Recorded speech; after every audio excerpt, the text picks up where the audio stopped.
this weekend. We're in Banner Elk, which is somewhere west of Boone and Blowing Rock, which is normally where we stay.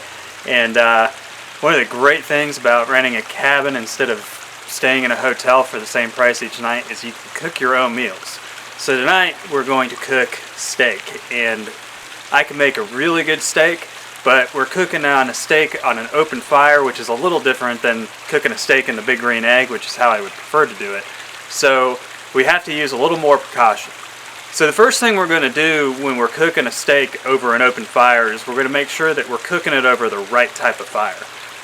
You don't want to use matchlight or any of those fire starters that you would buy at the store. You want to use all natural charcoal and all natural fire starter. So if you have a moment, check out my video on how to start a fire with all natural coals and all natural fire starters, and that way you're not getting any of the chemicals or any of that taste back up into your steak.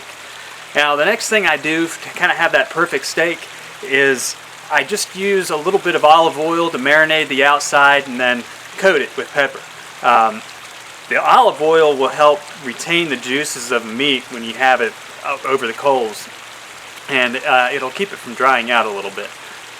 When you put them on the grill, especially when you're dealing with an open fire, you want to make sure that your coals are white. I did it a little early today, but that's because we were in a rush. A perfect example, when you put the steaks on before the coals are completely burnt down and ready, you're going to singe the exterior. Even if you're cooking a steak medium rare, it's going to flame up and it's going to singe it. So you need to make sure that those coals have time to completely cook themselves down, especially if you're cooking over direct heat and you're not cooking on something like a Big Green Egg or a grill where you can close the cover. On a grill where you're closing the cover, the cover being closed actually suppresses the flame, and that's what keeps it from flaming up. But when you're using kind of a park style grill, you really have to let those coals simmer down a little bit, and you need to have a lot of coals once they simmer down to cook over. It's no different than cooking over an open fire. As those steaks are cooking, before you flip them over, I like to add my secret ingredient, which is honey. If you've ever had a steak with some honey glazed on the outside, it is absolutely awesome. I always put a little bit of honey on the outside before I flip it. When I put the steak down initially, I just put it down on the side that had the olive oil and pepper, and then as it cooked, I came back and added the honey to the other side, and then I'll flip it over, and after I flip them, I'll add honey to the other side just before I take them off, and that'll help kind of create a honey glaze. We've kind of got a honey peppered steak, and those are only seasonings that we're going to use in cooking these steaks. And let me tell you, they are absolutely awesome. For a side dish, Shauna threw together a great side dish.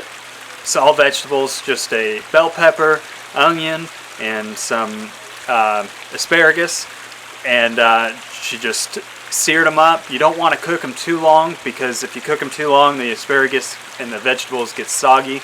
You might want to throw your onions in first, let those cook down a little bit, especially if you don't like crunchy onions, and then add the bell pepper second, and then add the asparagus last with a little bit of garlic just to help flavor it up a little bit. You don't need, when you're cooking steak, anything like potatoes or that on the side, because especially when you're cooking a beef steak versus bison, which we prefer you cook, you're getting a lot of calories just in that one steak, so you really don't need your starches. Stick to the vegetables, you'll feel better after the meal, and have fun with it.